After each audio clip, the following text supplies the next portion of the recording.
sa Jana Zajacová a mám 5-ročného syna Alexa, ktorý je vedený ako DMO. Alexík sa narodil ako úplne zdravé dieťa, ktoré bolo 7 mesiacov vedený ako úplne zdravé dieťa.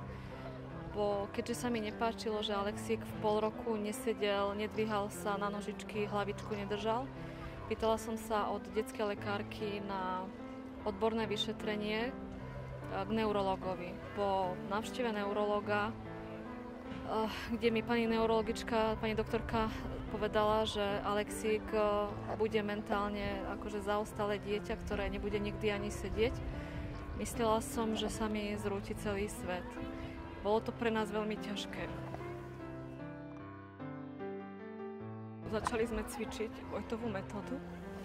Pri pravidelnom cvičení sa nám to dáko nedarilo. Začali sme chodiť na rôzne rehabilitačné pobyty ako Martin, Dunajská Lužná, Bratislava.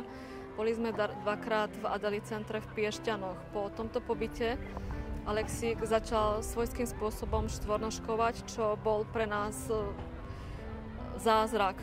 Dotedy Alexík také pokroky nevedel, nič nevedel jednoducho urobiť. Hľadala som stále niečo nové a na internete som našla rehabilitačné centrum Renonu v Šurovciach. Po prvom pobyte Alexík začal veľmi krásne napredovať, začal sa mi stavať na nožičky, tvoriť svoje prvé slova, prvé krátke vety. Keďže toto centrum je súkromné, na všetky pobyty sme si museli peniažky, eurá zháňať svojpomocne.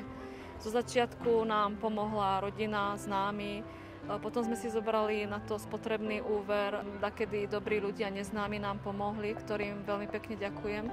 Z Alexíka sa stáva úplne úžasný človečik, ktorý sa stavia na nožičky a má veľkú chuť chodiť.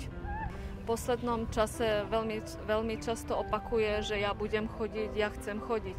Alexík napreduje a máme velikánsku šancu, že on sa na tie nožičky postaví a bude sám chodiť.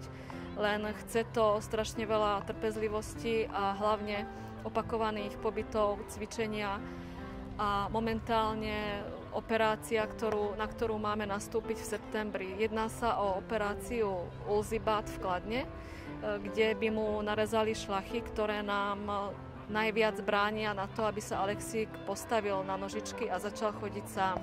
Musíme si zohnať peniaze na operáciu sami. Ja verím tomu, že budeme chodiť. Myslím si, že už nám treba len krôčik k tomu, aby sa postavil na tie nôžky a začal sám kráčať.